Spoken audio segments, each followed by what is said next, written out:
Kaibigan, may tanong ako sa'yo. May kilala ka bang isang tao na sinabihan ng doktor na kailangan na talaga niyang baguhin yung kanyang lifestyle?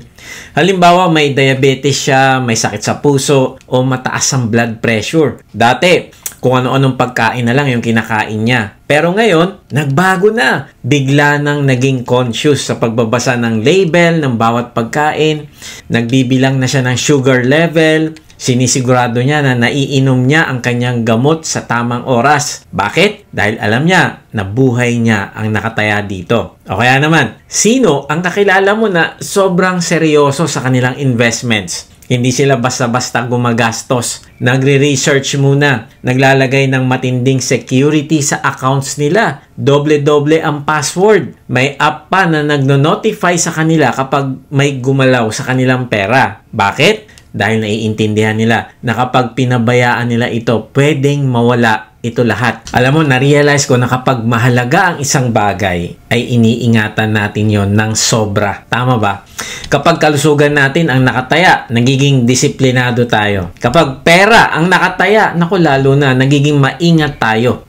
Pinoprotektahan natin kung ano ang mahalaga. Pero ito yung tanong ko sa iyo, kaibigan. Kung kaya nating mag-ingat para sa ating katawan, mag-ingat para sa ating pera, bakit parang madalas napapabayaan natin yung ating spiritual na buhay? Hindi natin ito naiingatan ng buong lakas at intensyon gaya ng pag-iingat natin sa ating kaperahan at kalusugan. Kaya nga, ito yung ating pag-uusapan. Ipagpapatuloy natin ang ating series na tinatawag na guardrails. Parang guardrails sa mga sigsag at mabangin na kalsada na ang layunin ay maprotektahan ka para hindi ka mahulog. Ganon din ang mga utos ng Diyos. Hindi ito para pigilan ang kaligayahan mo, kundi para protektahan ka, para marating mo ang magandang plano niya sa buhay mo. At ngayong araw, ang ating topic ay guard your purity. Kaibigan, nais ng Diyos na ikaw ay lumakad sa kabanalan. Ang ibig sabihin, kung iniingatan mo ang iyong kalusugan, iniingatan mo ang iyong pera at ari-arian, ay mas ingatan mo ang iyong sarili na lumakad ng may kabanalan. Bakit? Kasi nais niyang palayain ka mula sa kasalanan na umaalipin sa iyo, na hahantong sa iyong kapahamakan. Ang panawagan ng Diyos sa kabanalan ay hindi para ipaalala o isumbat sa iyo ang kasalanan o kamalian mo kahapon, kundi para bigyan ka ng bagong kinabukasan. Kaya bago tayo magpatuloy, tandaan mo ito. Purity is not about what you avoid. It's about who you belong to. Ang ibig sabihin, kung ikaw ay na kay Kristo na, hindi ka niya tinawag para mabuhay sa kahalayan, kundi tinawag ka para mamuhay sa kabanalan. Kaya kaibigan, tapusin mo mensahe hanggang dulo kasi dito mo maunawaan na ang panawagan ng Diyos sa kabanalan ay hindi pabigat o burden, kundi ito mismo ang susi para maranasan mo ang tunay na freedom, kagalakan at kapangyarihan ng Diyos sa buhay mo. Magandang araw muli mga ka-Watch. Salamat sa Diyos sa inyong pagsubaybay sa mga mensahe ng ating Diyos dito sa ating vlog na may bagong upload every Monday 6 PM. Sa mga hindi pa nakakilala sa akin, ako po si Kuya Mike. Ang calling po sa akin ng Diyos ay magbahagi ng kanyang salita sa paraang mas madaling maiintindihan ng mga manonood. Meron nga pala tayong gaganapin na baptism. Kung ikaw ay nagsuko na ng iyong buhay sa Panginoong Jesus, ay inaanyahan ka naming i-declare mo ito publicly at ipahayag na ikaw ay totoong tagasunod na ng Panginoong Jesus. Ang link ng registration ay makikita nyo sa description. Okay, balik tayo sa topic. Paano nga ba natin mapoprotektahan yung ating puso at katawan para sa Diyos? Una, control your body. Matutong disiplinahin ang sarili sa pamamagitan ng pakikipag-cooperate sa Diyos. Pangalawa, honor God in conduct. Huwag mabuhay sa pagnanasa ng laman. At pangatlo, live as one called. Mamuhay ayon sa calling ng Diyos sa iyo sa kabanalan. Okay, pag-usapan muna natin yung una, control your body. Sabi sa 1 Thessalonians 4:4, ang bawat isa sa inyo'y matutong maging mapagpigil sa kanyang sariling katawan sa pagpapakabanal at karangalan. Ibigan, pansinin mo, sabi ni Pablo na matutong. Hindi niya sinabing kailangan perpekto ka agad. Hindi niya sinabing kaya mo yan basta pursigihin mo lang. Hindi. Ang sinabi sa salita sa original na wika ay may ibig sabihin na dahan-dahang natututunan, unti-unting nakukuha at pinapraktis araw-araw. Ang gusto ng Diyos na matutunan ay maging mapagpigil. Anong ibig sabihin ng mapagpigil? Ito ay mula sa salitang Griego na kataumai. Ibig sabihin nito ay magkaroon ng pagmamay-ari, makuha, matutunan sa pagdaan ng panahon. Ang ibig sabihin, ikaw ay may mastery sa iyong katawan at hindi ikaw ang alipin nito. Yung salitang matutong naman ay mula sa eido. Ibig sabihin ay malaman sa pamamagitan ng karanasan. Ang ibig sabihin, hindi lang ito theory sa iyong ulo, kundi natutunan mo talaga dahil nararanasan mo ang pagpipigil sa sarili sa tulong ng Holy Spirit sa iyo. Kaya ang sinasabi dito ni Pablo, habang lumalakad ka sa pananampalataya, natututo kang dahan-dahang magkaroon ng mastery sa katawan mo. Hindi dahil malakas ka, kundi dahil kasama mo ang Espiritu Santo. And then, ano daw ang kailangan mong masterin? Ang sabi ay sa pagpapakabanal at karangalan. Ang banal, hagiosmos, ay hindi lang ibig sabihin na mabait, kundi ang ibig sabihin nito ay nakahiwalay para sa Diyos. At ang karangalan, ang ibig sabihin ay may halaga, may bigat, may dignity. Grabe! Ang point ay kapag minahal natin ang Diyos, hindi natin pwedeng tratuhin ng katawan na parang walang halaga. Kailangan itong iayon sa kabanalan at irespeto bilang templo ng Holy Spirit. Bakit? Kasi ang nagmamahal sa atin na Diyos ay banal. So, anong ibig sabihin ng control your body? Hindi ito self-help. Hindi ito willpower. Ito ay pagpapasakop sa Diyos na siya ang mag-control ng katawan mo. Ang trabaho mo ay sumunod, makinig, at makipag-cooperate. To control your body means to submit to God's control over your body through the empowerment of the Holy Spirit. Yan, totoo na may laman pa rin tayo at ang tukso ay laging nandyan. Pero tandaan mo, hindi ka na alipin ng kasalanan. May kapangyarihan na tayong pumili ng kabanalan dahil kasama na natin ang Panginoong Hesus sa pamamagitan ng kanyang Espiritu. Sabi nga sa 1 Corinthians 6:19-20, o hindi ba ninyo nalalaman na ang inyong katawan ay templo ng Espiritu Santo na nasa inyo na, tinanggap ninyo mula sa Diyos at kayo ay hindi sa inyong sarili, sapagkat kayo'y binili sa isang halaga, kaya't luwalhatiin ninyo ang inyong katawan, ang Diyos. Kaibigan, tanungin natin ang ating sarili. Kung ang katawan mo ay templo ng Espiritu Santo, paano mo siya binibigyan ng respeto? Kung ang katawan mo ay pag-aari na ng Diyos, anong ginagawa mo para mapakita na siya ang may kontrol, hindi ang laman, hindi ang tukso, at hindi ang mundo? Kaibigan, tandaan mo ito. Kung sino ang may control sa katawan mo, siya ang tunay na hari ng puso mo. Naalala ko na binigyan namin ng cellphone ng aming mga anak. Hindi namin sinabi sa kanila na, anak, gamitin mo lang ang willpower mo ha. Huwag mong buksan ang mga bagay na masama. Syempre hindi. Anong ginawa ko? Nilagyan ko yun ng parental control para ma-protect sila sa mga website na hindi nila dapat makita. Bakit? Dahil alam namin na hindi uubra ang self-control. Kailangan itong may tulong, may boundaries, may gabay. Ganon din ang ginagawa ng Diyos para sa atin. Hindi niya tayo iniwan na parang, sige, kaya mo yan. Just try harder. Hindi. Binigyan niya tayo ng Holy Spirit na parang internal control system. Siya ang nagbibigay ng conviction kapag may mali tayong desire. Siya din ang nag-empower sa atin para tanggihan natin ang ating kasalanan. Binigyan niya rin tayo ng kanyang salita bilang gabay sa araw-araw. Ito ang mapa natin. Ito ang guide natin. Ito ang paalala kung ano ang tama at mali. At binigyan niya tayo ng discipleship group at kapatiran bilang accountability system natin. Hindi tayo nilikha para lumakad mag-isa. Kailangan natin ng kapatid na magtatanong, magpapaalala, at minsan magtutuwid sa atin. So, ano ang point? Ang pagkontrol sa ating katawan ay hindi ang pagkontrol natin dito sa pamamagitan ng ating sariling lakas. Ang ibig sabihin ay kokontrolin natin ang ating katawan nang hindi tayo ang nagkokontrol, kundi hahayaan natin ang Diyos ang magkontrol. Hahayaan nating makakilos ang Diyos sa ating buhay. Ang ibig sabihin ng control your body ay makikipag-cooperate ka sa Diyos. Isusuko mo sa Kanya moment by moment ang mga iniisip at desisyon mo sa araw-araw upang maisapamuhay mo ang kabanalan. Nung di ko pa kilala ang Panginoong Hesus ay sinubukan ko na hindi maglasing, hindi manood ng porn at mambabae gamit ang sarili kong willpower. Pero hindi umubra.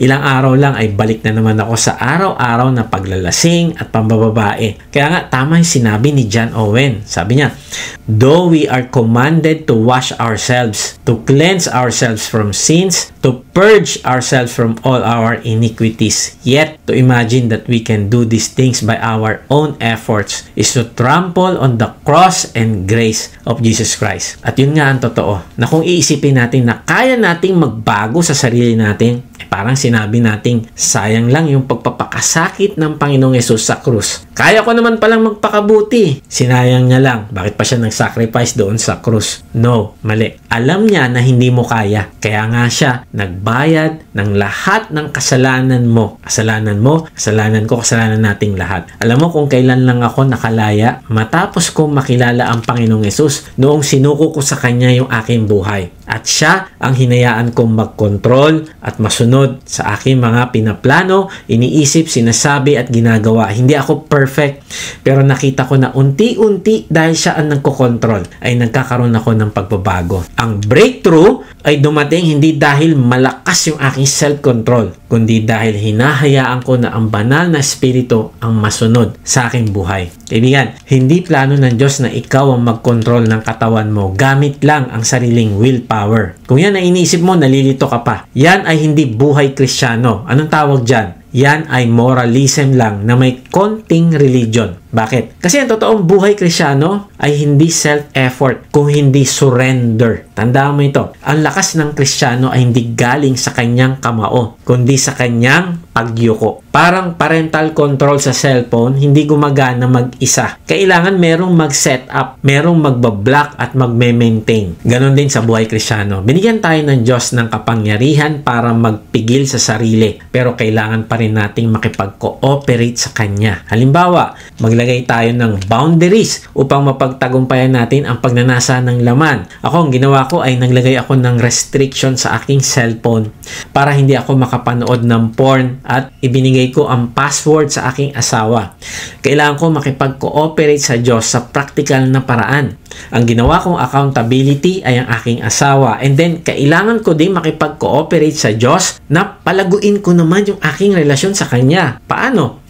Araw-araw ay nakikipag-usap ako sa Kanya kasi hindi ko kaya ang temptation ng sarili ko lang. Pinupuno ko ang isip ko ng kabutihan at pagmamahal niya sa akin sa araw-araw. Binabasa ko ang Kanyang salita at habang mas lalo kong nakikita ang Kanyang pagmamahal at kabutihan sa akin, ay lalo naman itong nagbubunga ng pagkamuhi ko sa kasalanan. Kaibigan, control your body. Paano? Makipag-cooperate ka sa Diyos. Simulan mo isuko ang iyong buhay araw-araw, moment by moment sa Diyos. Hayaan mo na siya ang mag-control ng iyong buhay. Magpasakop ka sa kalooban niya upang hindi mo masunod ang pita ng laman. Sabi sa Genesis chapter 37 ay nainggit ang mga kapatid ni Joseph sa kanya at ipinagbili siya bilang alipin. Kaya sa Genesis chapter 39, nako, siya ay malayo na sa kanyang pamilya. Walang accountability, walang magulang, walang parental control, walang kapatid na makakakita ng gagawin niya. Pero ito yung kagandahan, kasama pa rin niya ang Diyos. Sabi sa Genesis 39:2, ginagabayan ng Panginoon si Jose. Kaya naging matagumpay siya. Doon siya nakatira sa bahay ng amo niyang Ehipsyo na si Potiphar. Grabe, kahit alipin, tagumpay pa rin si Joseph. Bakit? Kasi ginagabayan siya ng Panginoon. Kaibigan, ang masamahan ka ng Diyos ay tagumpay na. Yung malaman mo lang at maranasan mo na kasama mo siya araw-araw ay tagumpay na. Kaya alam mo, sa mata ni Potiphar, successful si Joseph. Siya ay ginawang katiwala ng sambahayan at lahat ng ari-arian ni Potiphar. Kaya lang, may problema. Kagaya sa ating lahat, may temptation. Sabi sa Genesis 39:7, hindi nagtagal, nagkagusto sa kanya ang asawa ng kanyang amo. Inakit niya si Jose para sumiping sa kanya. Imagine mo ito. Inaakit siya ng asawa ng kanyang amo at hindi lang minsan, kundi araw-araw. Sabi sa Genesis 39:10, kahit araw-araw ang pangaakit ng babae kay Jose na sumiping sa kanya, hindi pa rin siya pumayag. Araw-araw, tuloy-tuloy na temptation. At galing pa ito sa isang babae na boss niya. Pero tingnan mo, hindi pa rin siya pumayag. Hindi niya sinabing, naku, di ba sabi ni Lord, submit to authority? No, hindi ganon. Anong kanyang dahilan? Sabi sa Genesis 39 verse 8-9, pero tumanggi si Jose. Sinabi niya sa babae, pakinggan niyo po ako. Ipinagkatiwala po sa akin ng amo ko ang lahat ng kanyang ari-arian. Kaya hindi na po siya nag-alala sa mga gamit dito sa kanyang sambahayan. Wala na pong hihigit sa akin sa sambahayang ito. Ipinagkatiwala niya sa akin ng lahat maliban lang sa inyo dahil asawa niya kayo. Kaya hindi ko po magagawang pagtaksila ng amo ko at magkasala sa Diyos. Kaibigan, hindi lang niya sinabing hindi ko ito pwedeng gawin sa aking amo. Kundi, ano sabi niya? Hindi ko magagawang magkasala sa Diyos. Ang self-control ni Joseph ay hindi nakaugat sa sariling disiplina o loyalty niya sa tao, kundi nakaugat ito sa relasyon niya sa Diyos. Nakaugat ito sa pagpapasakop niya sa kalooban ng Diyos. Kaya kahit wala ang kanyang amo o walang ibang nakakakita, ginagawa niya ang tama. Sabi sa Genesis 39:11-12, subalit isang araw nang siya'y pumasok sa bahay upang gawin ang kanyang gawain at walang sinumang tao sa bahay, siya'y pinigilan niya sa pamamagitan ng kanyang suot na sinasabi, sipingan mo ako. Subalit naiwan ni Jose ang kanyang suot sa kamay niya at siya'y tumakas papalabas ng bahay. Grabe, hindi niya sinabing, kaya ko to, malakas ang willpower ko. No, hindi siya nakipagtalo. Hindi niya sinabi, magpapaliwanag na lang ako na hindi ko talaga gusto para hindi ko siya ma-offend. No, hindi ganon. Tumakas siya. Di baling iwanan niya yung kanyang balabal basta makatakbo lang sa tukso. Kaibigan, ito ang totoong God-empowered self-control. Hindi mo sinusubukan kung gaano ka kalakas, kundi pinapakita mong may wisdom ka. Ina-acknowledge mo na mahina ka at kailangan mong tumakas sa tulong ng Diyos. Ito ang sinasabing tunay na self-control. Dahil alam mong kasalanan ito laban sa Diyos, ay makikipag-cooperate ka. Paano nakikipag-cooperate si Joseph? Tumakas siya. Tumakbo palayo sa tukso. Kaibigan, ang ibig sabihin kung may temptation sa iyo, social media, o kahit anong platform pa yan, i-block mo, takbo ka, tumakas ka. Kung may temptation sa barkada, iwasan mo, tumakas ka. Kung may temptation sa relasyon, umalis ka kaagad bago ka bumagsak. Tandaan mo ito, ang taong matalino hindi sinusukat ang lakas sa pananatili sa tukso, kundi sa paglayo rito. Napapatunayan na matalino ka at may wisdom at may God-empowered self-control kung tinatakasan mo ang mga temptation gaya ni Joseph. Ibigan, kapag ikaw ba ay nasa harap ng tukso, umaasa ka ba sa sariling lakas o tumatakbo ka papalapit sa Diyos? Hindi, okay lang to kasi ano lang naman text lang naman, message lang naman, malayo naman siya kaya ko to, wala namang masama. Kaibigan, mag-ingat ka kasi baka mahulog ka. Anong gagawin mo? Takbo. Tigilan mo yan. May balabal ka bang kailangang iwan ngayon para makatakbo palayo sa kasalanan? Kaibigan, remember your identity. Hindi mo na pag-aari ang sarili mo. Binili ka na ng dugo ni Kristo. Kaya ang bawat desisyon na gagawin mo, paano ka magsasalita, paano ka mag-iisip, paano mo igagalang ang katawan mo, dapat ipakita mo na ikaw ay na kay Kristo na.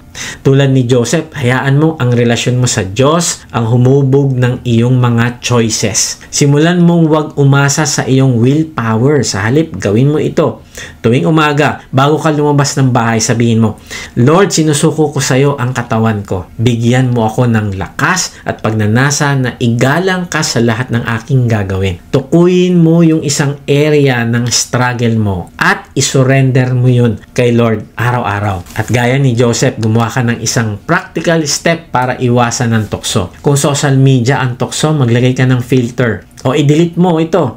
Kung lugar o tao ang tukso, umiwas ka. Kung habit ang tukso, putulin mo yan. Tanda mo ito. Controlling your body is not about being strong enough to handle temptation. It's about being smart enough to avoid it and humble enough to depend on God's strength when you can. Mga kapatid, kung si Jose ay nakatakbo palayo, kaya mo rin. Hindi dahil malakas ka, kundi dahil kasama mo ang Diyos na siyang magbibigay ng tunay na lakas sa iyo. Paano nga ba natin mapoprotektahan yung ating puso at katawan para sa Diyos? Una, control your body. Pangalawa, honor God in conduct. 1 Thessalonians 4:5, hindi sa pita ng kahalayan na gaya ng mga hentil na hindi nakakakilala sa Diyos. Ang ibig sabihin ng pita ng kahalayan ay hindi lang ito tungkol sa sexual desire, kundi anumang matinding pagnanasa na kumokontrol sa iyo. Ikinumpara ang ganitong pita ng kahalayan sa mga hentil na hindi nakakakilala sa Diyos. Ang point ni Pablo ay ang mga taong hindi kilala ang Diyos ay namumuhay na kontrolado ng kanilang mga pagnanasa. Pero ang mga nakakilala sa Diyos ay dapat mamuhay ng naiiba. Isang buhay na marangal at may paggalang sa Diyos. Ang implikasyon nito sa atin na hindi mga hentil, kundi mga anak ng Diyos ay napakalalim.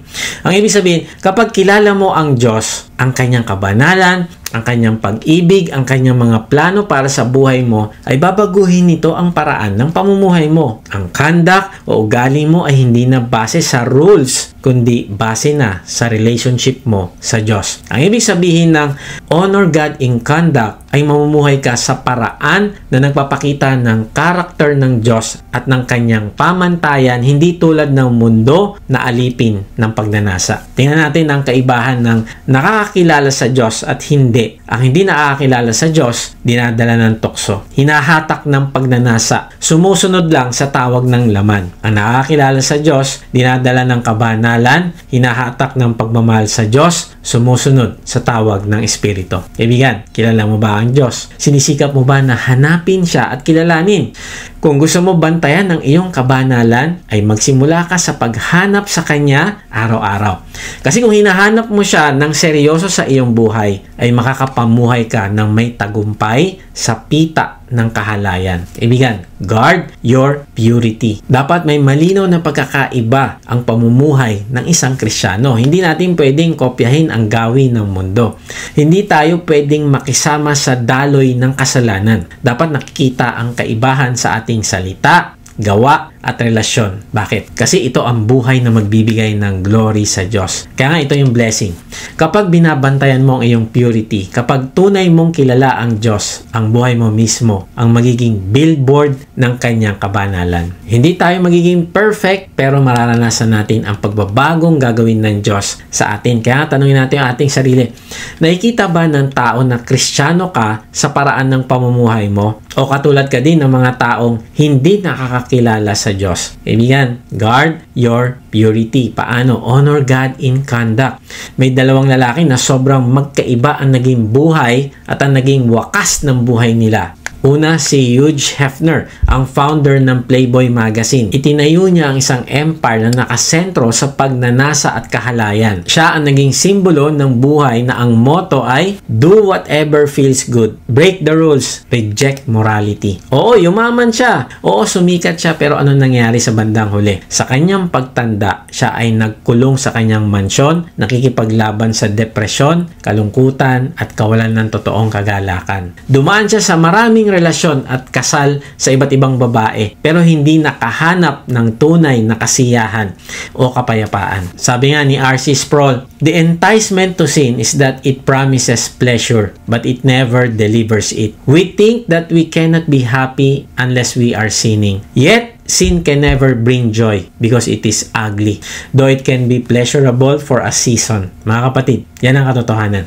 Ang kasalanan ay marunong mang-akit, pero hindi ito marunong magbigay ng tunay na kagalakan. Sasabihin lang niya, masarap ito, gawin mo ito. Sasabihin lang niya, masarap ito, gawin mo ito, pero hindi niya sinasabi, hindi niya kayang i-deliver yung lasting joy. Ngayon, ikumpara natin kay Billy Graham, isang lingkod ng Diyos na buong buhay ay namuhay ng may kalinisan at kabanalan. Hindi siya perfecto, pero alam nyo kung anong legacy na iniwan niya? Faithfulness. Nabuhay siya ng ayon sa pamantayan ng Biblia. Siya at ang kanyang asawa na si Ruth Bell Graham ay nagsama ng 64 years. Grabe, ang tagal. Isang testimony ng katapatan. Isang araw, sinabi niya, I've never been to bed with any woman other than my wife and I'm proud of that. Kaibigan, napakalaking kaibahan. Si Hefner, nabuhay sa pita ng laman. Iba-ibang babae, nagtapos sa kalungkutan. Si Graham, namuhay na may kabanalan. Nagtapos na may pamana ng katapatan at kaluwalhatian sa Diyos. Kaibigan, tanong mo sa sarili, ang pamumuhay ko ba ay parang Hefner na sumusunod lang sa kung anong masarap kahit ito ay pansamantala lang? O parang Graham na namumuhay ng may disiplina at kabanalan? Kahit mahirap, pero nag-iiwan ng mabuting legacy. Kaibigan, tandaan mo ito. Ang pamumuhay na puno ng pita ng laman ay may pansamantalang saya pero may pangmatagalang lungkot. Ang pamumuhay na marangal at malinis ay may pansamantalang hirap pero may pangmatagalang kagalakan. Kaibigan, hindi lang usapang sexual conduct ang tinutukoy ni Pablo dito. Bagamat kasama yon ay mas malawak pa. Ang sinasabi niya ay tungkol sa kahit anong bahagi ng buhay natin na kung saan namumuhay tayo na driven by cravings imbes na driven by commitment to honor God. Alam mo, mga taong hindi nakakilala sa Diyos ng personal, wala silang mas mataas na reference point kaysa sa sariling pagnanasa. Kaya ang buhay nila ay umiikot sa passionate lust. Pwedeng ito ay sex, pwedeng ito ay pera, pwedeng ito ay kapangyarihan, pwedeng ito ay approval ng tao, pwedeng ito ay comfort, pwedeng ito ay control. Kapag ang desire mo na ang naging master mo, ang ino-honor mo, ay hindi na ang Diyos, kundi ang sariling kagustuhan mo. Sabi nga ni Timothy Keller, the gospel is that I am so sinful that Jesus had to die for me. Yet so loved and valued that Jesus was glad to die for me. This leads to deep humility and deep confidence at the same time. Kaibigan, ang honoring God in conduct ay hindi tungkol sa pagiging mas mabait kaysa sa iba. Hindi ito tungkol sa pagiging mas malinis kaysa sa kapitbahay mo. No, hindi. Ang honoring God in conduct ay tungkol sa pagkilala kung gaano ka kamahal ng Diyos at pag-respond mo sa pag-ibig na yon sa pamamagitan ng gratitude at obedience. May dalawang executives. Parehong nasa pharmaceutical industry. Si David Chen at si Mark Rodriguez. Pareho silang nasa early 40s. May pamilya, may anak, may mortgage, may pangarap ng financial security. Pareho silang inabutan ng isang opportunity. Isang 50 million contract na magsisecure sa kanilang kumpanya at sa kanilang kinabukasan. Pero ito yung twist. Nalaman nilang dalawa na ang kanilang kumpanya ay humaharap sa issue. May data na lumabas kasi na ang bagong gamot ay may risk ng heart attack sa matatanda. Kung ililihim nila ito, madidiretso ang approval. Kikita sila ng malaki. Kung ilalabas naman nila ang data na ito, naku, madidelay ang pagbebenta ng gamot. At baka hindi pa maaprubahan. Si David, tinitigan ng sitwasyon. Naalala niya ang tuition ng anak niya. Naalala niya ang medical bills ng asawa niya. Naalala niya ang promotion na hinihintay niya. 15 years na siyang nagtatrabaho ng 80 hours per week pero wala pa ring promotion. At sumigaw yung sarili niyang pagnanasa. Ito na ang pagkakataon mo. Ginagawa din naman ito ng iba. Deserve mo ito. Kaya alam mo na nahimik siya, tinago niya yung data. Nakuha naman nila yung approval. Lumipad yung stock ng kumpanya. Nakuha niya yung promotion. Bumili siya ng dream house. Private school para sa mga anak at nagkaroon ng marangyang pamumuhay. Pero 2 taon lang ang lumipas, lumabas ang reports. May mga namamatay na matatanda dahil sa gamot. Lumabas ang mga emails at ang pangalan niya, ang pirma niya, nandun sa cover up. So ano nangyari? Nawalan siya ng career, na bankrupt, kinasuhan at higit pa dyan, araw-araw, tuwing titingin siya sa salamin. Alam niyang may mga taong namatay dahil pinili niyang sundin ang kanyang pagnanasa kaysa piliin na gawin ang tama. Samantala, si Mark Rodriguez naman, parehong sitwasyon. Pero ibang tanong ang tinanong niya sa sarili. Hindi niya tinanong kung anong gusto ko, kundi tinanong niya kung ano ang makakapag-honor sa Diyos At yun ang turning point. Alam niya mas importante ang integrity kaysa sa bank account niya. Alam niya mas mahalaga ang tama kaysa sa madali ang pagkita ng pera o convenience. Kaya anong ginawa niya? Naging whistleblower siya. Kaya lang, syempre, tinanggal siya sa trabaho. So, ang problema, na-pressure ang pamilya niya. Nagtanong asawa niya, sigurado ka ba? Paano na yung kinabukasan natin? Tapos tinakot siya ng boss niya. Wala ka ng trabaho sa industry na ito kapag ginawa mo yan. Tinuring siyang traidor ng mga kasamahan niya. Hindi siya makatulog ng ilang buwan. Pero sa gitna ng lahat nanatili siyang tapat. Kaibigan, ito ang honoring God in your conduct. At nung lumabas ang katotohanan, na-vindicate si Mark. Oo, nahirapan sila financially sa umpisa. Pero kalaunan, kinuha siya ng ibang kumpanya na nagpapahalaga din sa integrity ng isang tao. Tinestify siya sa harap ng Congress para sa transparency.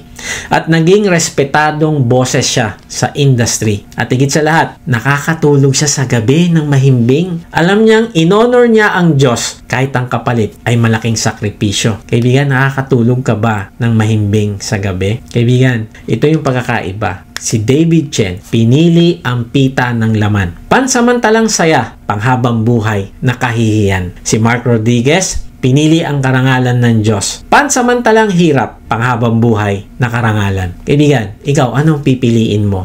Dalangin ko na you honor God in your conduct. Guard your purity. Tanong mo ito sa sarili.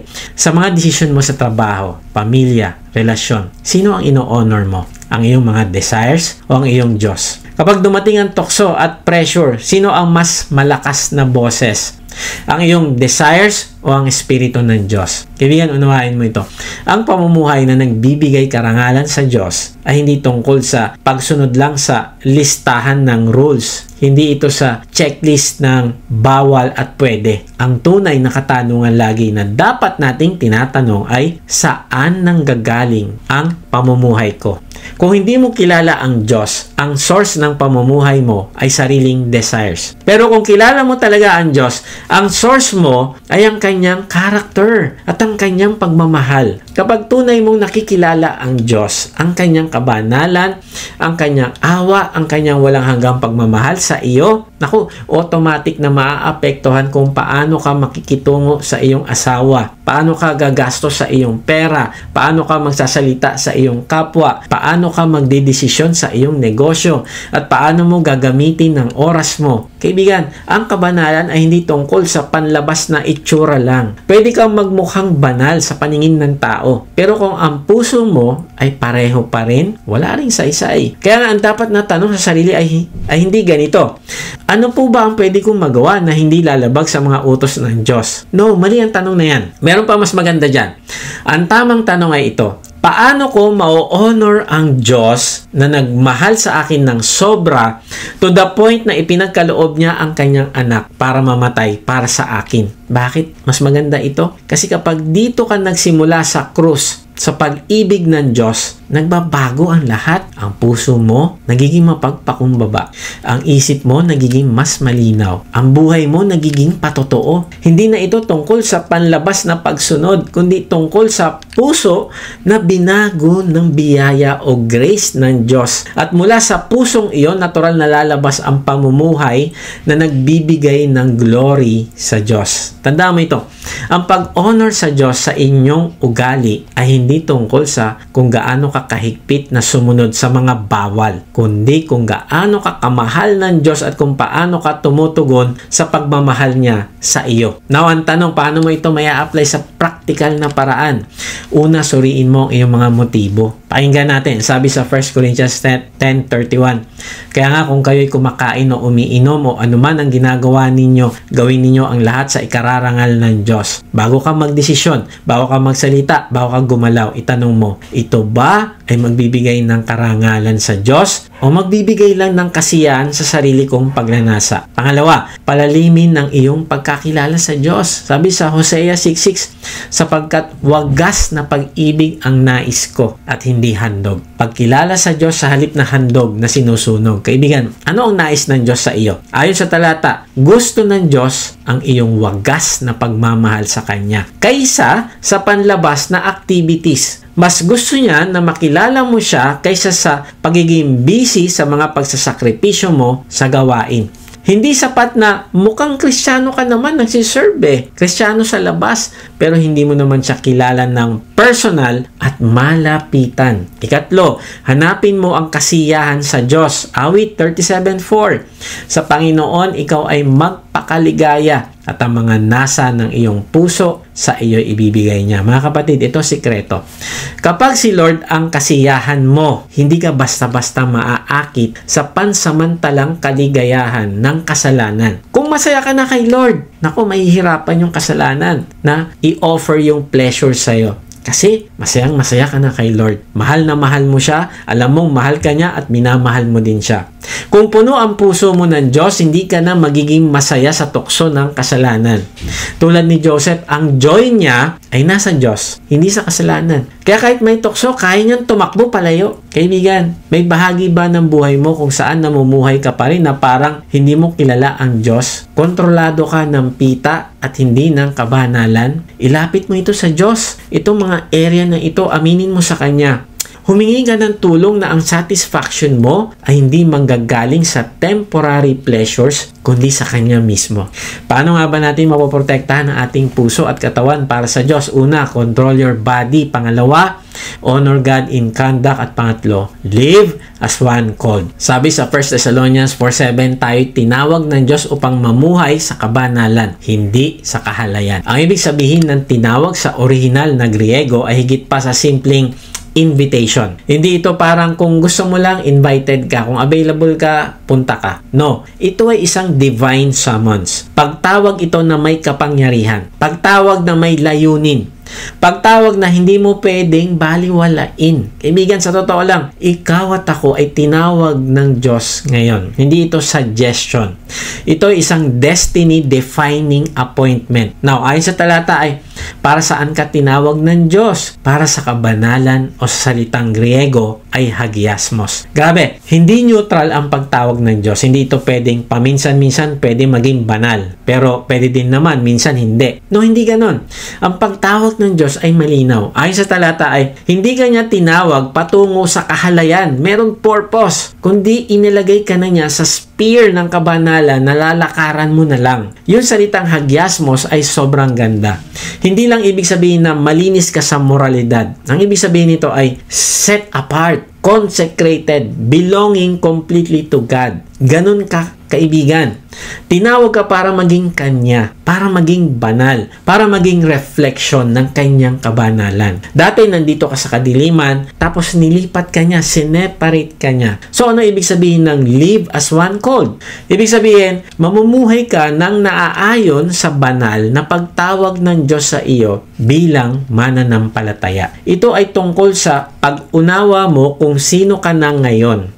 Ikaw ay pinili na, ikaw ay tinawag na at hiniwalay ng Diyos. Dahil dito, dapat makita na sa pamumuhay mo ang karakter ng Diyos na banal. Hindi ka tinawag para sa kahalayan, tinawag ka para sa kabanalan. At ang pagtawag na ito ay ang identity mo na ngayon. Imagine mo ito. Ano kaya kung isang araw ay personal kang tinawag ng Pangulo ng bansa para maging ambassador sa ibang bansa? Grabe, hindi lang ito trabaho, hindi lang ito para sa sweldo, kundi bigla kang nagkaroon ng bagong identity. Bakit? Kasi mula sa araw na yon, hindi mo na lang nire-represent ang sarili mo. Lahat ng salita mo, kilos mo, desisyon mo, hindi na lang sa pangalan mo ginagawa. Kasi ginagawa mo na ito sa pangalan ng buong Pilipinas. So, ang isang ambassador ay isang taong may dangal, isang kinatawan ng buong bansa, isang taong dala-dala ang bandila ng kanyang pinanggagalingan. Kapag nagsalita siya, parang ang bansa niya na rin ang nagsasalita. Kapag kumilos siya, parang sinasabi niya na ganito kaming mga Pilipino kumikilos. Ako ang representation nilang lahat. Kaya lang, alam mo, nakakalungkot ang isang kwento ng isang ambassador ng Israel na si Churiel Rafael. Noong taong 2007, si Ambassador Rafael ay naitalaga upang i-represent ang Israel sa bansang El Salvador. Isang posisyon na may mataas na karangalan, respeto at responsibilidad. Pero isang gabi, isang insidente ang yumanig sa embahada at sa buong mundo. Natagpo natagpuan si Ambassador Rafael sa likod ng kanyang tirahan. Lasing, nakahubad at nakagapos. Suot ang tinatawag na bandage gear, isang sexual outfit na karaniwang ginagamit sa mga sexual roleplay. At mayroon pa siyang ball gag sa kanyang bibig, isang item na literal na pumipigil sa iyong magsalita. Nang siya'y matagpuan ng security personnel at tinanggal ang kanyang ball gag, ang tanging nasabi niya ay, "Ako ang ambassador." Oo, ambassador nga siya, pero sa gabing yon, hindi siya kumilos bilang isang ambassador ng kanilang bayan. Kaibigan, hindi lang ito kwento ng isang taong bumigay sa pita ng laman. Ito ay kwento ng isang taong nakalimot kung sino siya. Hindi lang sarili niya ang nadungisan, kundi nadungisan ang pangalan ng kanyang bansa. Nadungisan ang posisyon ng pagiging ambassador. Nadungisan ang tiwala na ibinigay sa kanya ng kanyang pamahalaan.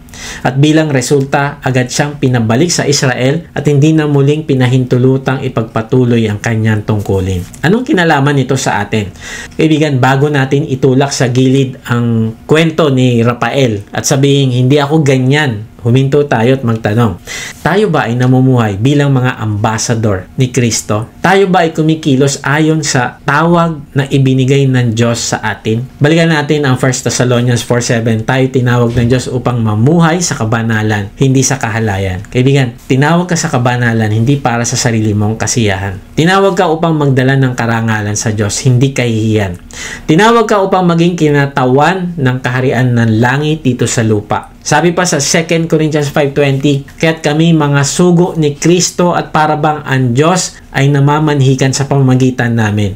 Nakikiusap kami alang-alang kay Kristo. Makipagkasundo kayo sa Diyos." Kapag ikaw ay tinawag ni Kristo, hindi mo na lang bit-bit ang pangalan mo. Bit-bit mo na ang pangalan niya. Ang nangyari kay Ambassador Rafael ay isang paalala sa ating lahat na kapag hindi natin natutunang kontrolin ang ating katawan, pati ang ating calling ay bumabagsak. Hindi sapat ang posisyon mo kung hindi mo babantayan ang iyong private life. Hindi sapat ang galing mo kung hindi mo sinusupil ang tukso. Hindi sapat ang kaalaman mo kung hindi mo sinasabuhay ang kabanalan. Ang pita ng laman, kapag hindi pinigilan, ay kayang gibain ang lahat ng itinayo mo sa loob ng maraming taon sa isang gabi lang. At kapag bumagsak ka, hindi lang pangalan mo ang nadadawit. Bit-bit mo ang pangalan ng Diyos na tumawag sa iyo. Kaya tanungin natin ito sa sarili, kapatid.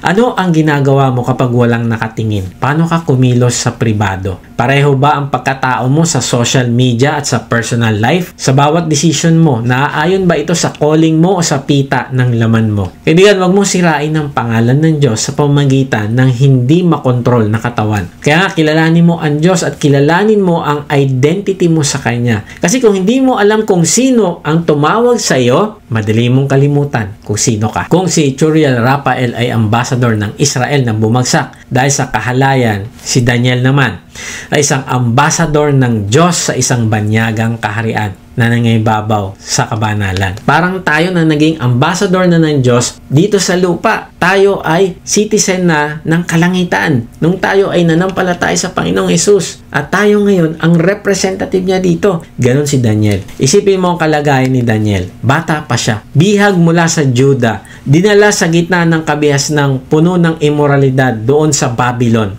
Lahat ng karangyaan, kapangyarihan, pagkain, babae at tukso ay nasa paligid niya. Pwede siyang sumama sa agos. Wala naman ang kanyang mga magulang doon. Walang makakita. Pwede siyang makalimot kung sino siya. Pero hindi niya ginawa. Sabi sa Daniel 1:8, ngunit ipinasya ni Daniel na hindi niya durungisan ng kanyang sarili sa pamamagitan ng mga pagkain at alak na galing sa hari. Kaya ipinakiusap niya kay Aspenas na huwag silang pakainin at painumin ng mga iyon. Pansinin mo, kaibigan, ang salitang ipinasya. Ibig sabihin, ang ginawa niya ay hindi tungkol sa pakiramdam. Hindi convenience, kundi isang desisyon na gawin ang tama kahit walang applause, kahit walang madidinig na good job, Daniel. Hindi. Habang ang mga kabataang Hudyo ay natukso ng karangyaan ng palasyo, si Daniel ay nagtakda ng boundary. Hanggang dito lang ako. May calling ako, may Diyos ako, may pangalan akong dala. Representative ako, ambassador ako. Dumaan ang panahon, naging kilala si Daniel. Ginawa siyang gobernador, tagapagpayo ng hari, pinuno ng mga matatalino sa kaharian. Pero kahit lumawak ang impluensya niya, hindi lumuwag ang disiplina niya. Hindi siya bumili ng babae. Hindi siya naduwag sa panalangin kahit bawal. Hindi niya dinungisan ng pagnanasa ng laman ang kanyang calling. Hanggang sa huli, tingnan mo ang sabi sa kanya sa Daniel 6:4. Kaya ang dalawang kasama niyan, tagapamahala at ang mga pinuno ng mga rehiyon ay humanap ng maibibintang kay Daniel upang huwag matuloy ang magandang balak ng hari para sa kanya. Ngunit wala silang makitang dahilan sapagkat lagi matapat si Daniel sa kanyang tungkulin.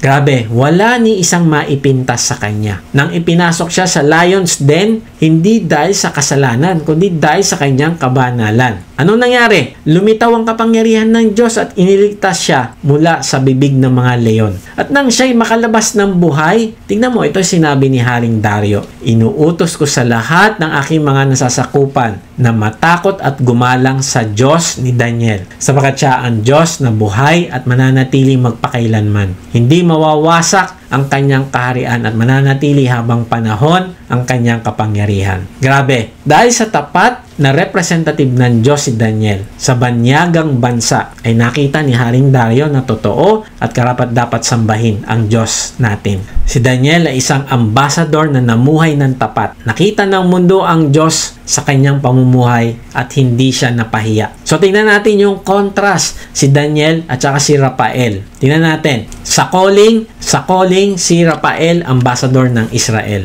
Pero si Daniel ambassador ng Diyos. Sa environment, okay, si Rafael nag-represent siya sa foreign land, doon sa El Salvador. Pero si Daniel nag-represent siya sa foreign land din, pero sa Babylon. Sa temptation, drunkenness, sexual lust, royal luxury, idolatry, pressure. So ano ang response ni Rafael? Bumigay siya sa kahalayan. Pero si Daniel, nagtatag ng boundaries sa kanyang temptation. So anong resulta? Si Rafael napahiya, na-recall, nadungisan ng pangalan. Pero si Daniel, pinarangalan ng Diyos. Ipinakita sa mundo ang kabanalan niya. Kaibigan, ito yung tanong. Sa gitna ng tukso, sino ang gagayahin mo? Kapag walang nakakakita, kaninong pangalan ang iniisip mong dala-dala mo? Sarili mo o pangalan ng Diyos? Ambassador ka ba ni Kristo sa buhay mo ngayon? Sa salita, sa kilos, sa lihim mong buhay. Tandaan mo ito, ang tunay na ambassador ng Diyos kahit nasa gitna ng tukso ay naninindigan, hindi dahil sa sariling lakas, kundi dahil alam niyang siya'y tinawag. Kaibigan, ang pagtawag ng Diyos ay hindi lang para sa pastor, hindi lang para sa missionary, hindi lang para sa mga tinatawag nating full-time Christian workers. No, hindi. Ang pagtawag ng Diyos ay para sa bawat mananampalataya.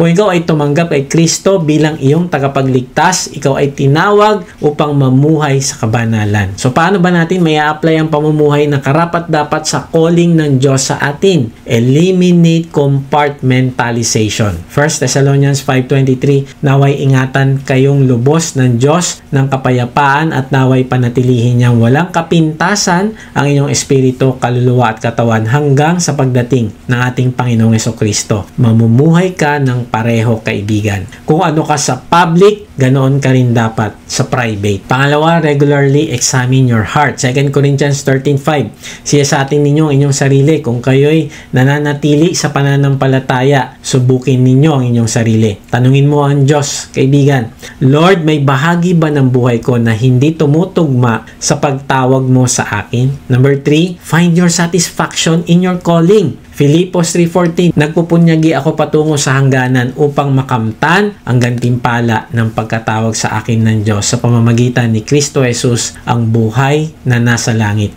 Hayaan mong maging kagalakan, hindi pabigat ang iyong calling, kaibigan. Ang kabanalan ay hindi kulungan, kundi ito ay kalayaan. Kaibigan, marahil kinausap ka ng Diyos ngayon at sinasabi niya sa iyo, anak, panahon na para isuko mo ang iyong buhay sa akin. Matagal mo nang sinusubukan mag-isa. Ikaw ang nasa trono ng puso mo. Ikaw ang kumokontrol, pero nauuwi lang sa pagkabigo, tukso at kasalanan. Kaibigan, ngayon ang araw ng kaligtasan. Huwag mo ipagpaliban. Ang pagtawag ng Diyos ay malinaw. Hindi kanya tinawag sa kahalayan, kundi sa kabanalan. pangalan. At ang simula niyan ay ang pagtanggap sa Panginoong Hesus bilang iyong Panginoon at tagapagligtas. Hindi mo kayang magpakabuti. Hindi mo kayang lumihis sa kasamaan o sa kahalayan hanggat wala ang Panginoong Hesus sa puso mo. Kung ito ang laman ng puso mo ngayon, samahan mo ako sa panalangin ito. Sabihin mo mula sa iyong puso, Panginoong Hesus, lumalapit ako sa iyo ngayon. Inaamin ko na ako ay makasalanan at hindi ko kayang iligtas ang aking sarili. Naniniwala ako na namatay ka sa krus para sa aking mga kasalanan at nabuhay muli para bigyan ako ng bagong buhay. Panginoon, pinagsisisihan ko ang aking mga kasalanan. Binubuksan ko ang aking puso at tinatanggap kita bilang aking Panginoon at tagapagligtas. Simula ngayon, ikaw na ang mamumuno sa aking buhay. Salamat sa kapatawaran, sa kaligtasan at sa bagong simula sa pangalan ni Jesus. Amen. Kung ipinanalangin mo iyon mula sa puso, kapatid, tandaan mo na anak ka na ng Diyos. Pinatawad, nilinis at may bagong simula ka na. Mag-iwan ka sa comment section ng salitang accept para makilala ka namin at masama sa aming panalangin para sa iyong paglagawang spiritual. Kung na-bless ka naman sa message na ito, inaanya kita mag-subscribe sa aking YouTube channel upang ma-notify ka pag may bago na kaming video. Ibahagi mo din ang mensahe na ito sa iba ng mga nanghihina, nangangamba sa buhay at nasa kapighatian upang ma-encourage sila na lumapit sa Diyos na nagmamahal sa atin. Kung gusto mo namang mas makilala pa ang Diyos, sumama ka lang sa aming online discipleship group. Type mo lang ang salitang join sa comment section or check mo ang registration sa link sa description. Salamat nga pala sa mga nagsusupport sa ating ministry at kung gusto mong maging partner sa ministry na ito na magamit ka ng Diyos sa pagpapalaganap pa ng kanyang salita at pagtulong sa mga nangangailangan, ay inaanya kita mag-support financially sa ating gawain. Meron tayong link sa ating give page sa description. Pag hindi nyo nakita ang link, ay mag-type lang kayo ng partner sa comment section at papadala namin kayo ng link. Sa ating pagtatapos ay alaanin natin yung 3 susi mula sa salita ng Diyos ngayong araw. Number 1, control your body. Matutong disiplinahin ang sarili. Hindi sa sariling lakas, kundi sa kapangyarihan ng Espiritu Santo. Honor God in conduct. Mamuhay ng marangal, hindi ayon sa pita ng laman, kundi bilang patotoo ng isang pusong nakakakilala talaga sa Diyos. Number 3, live as one called. Mamuhay ayon sa banal na pagtawag ng Diyos bilang kanyang itinangi at itinawag na maging kanya magpakailanman. Mga kapatid, huwag nating kalimutan, guard your purity because you are called to holiness. Kung tinanggap mo ang pagtawag na ito, magsimula kang lumakad sa tunay na kalayaan at kagalakan ng buhay na kasama ang Panginoong Hesus. God bless!